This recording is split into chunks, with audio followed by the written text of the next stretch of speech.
വീണ്ടും സബ്ജക്റ്റ് അമ്മ തന്നെയാണ്. അമ്മേനെ എത്ര പറഞ്ഞാലും നമുക്ക് മതിയാവരുത് തന്നെയാണ് എനിക്ക് പേഴ്സണലി ഫീൽ ചെയ്യുന്നത്. അമ്മേനെ നമ്മൾ എത്ര വാനോളം പുകഴ്ത്തിയാലും അമ്മ തന്നോളം തിരിച്ച് നമുക്ക് കൊടുക്കാൻ പറ്റുമോ എന്ന് പറഞ്ഞാൽ, ആ കടം വീട്ടുക എന്ന് പറഞ്ഞാൽ കുറച്ച് ടാസ്ക്കാണ്. ഇതൊക്കെ എന്തിനാണ് നിങ്ങളോട് പറയണമെന്ന് വെച്ചാൽ, പണ്ട് ഞാനൊരു കല്യാണത്തിന് പോയിട്ടുണ്ടായിരുന്നു. കല്യാണത്തിന് പോയപ്പോൾ ഒരു 5000 ആൾക്കാരുള്ള വലിയൊരു ഫങ്ഷനാണ്. ആ 5000 ആൾക്കാരുടെ ഇടയിൽ നിന്ന് ഫുഡ് കിട്ടാൻ കുറച്ച് ടാസ്ക് എടുത്തു. അപ്പോൾ ആ കല്യാണ വീട് എത്ര ആൾക്കാരാണെന്നറിയോ. അപ്പോൾ അതിന്ന് ഫുഡ്, നമ്മൾ ആ പ്രായത്തിലൊക്കെ കല്യാണത്തിന് പോയാൽ വേഗം ഫുഡ് കഴിക്കുക എന്നുള്ളതല്ലേ നമ്മുടെ ഒരു ടാർഗറ്റ്.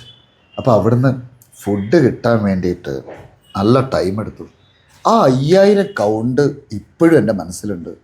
അപ്പം നമ്മളെ സംബന്ധിച്ച് നിങ്ങൾ ലക്ഷക്കണക്കിനും ആയിരക്കണക്കിനും വീഡിയോസ് കണ്ടുകൊണ്ടിരിക്കുമ്പോൾ അതിൻ്റെ ആ ഒരു ഫാമിലീൻ്റെ വലുപ്പം എത്രയായിരിക്കും നിങ്ങൾ അറിയിക്കണം.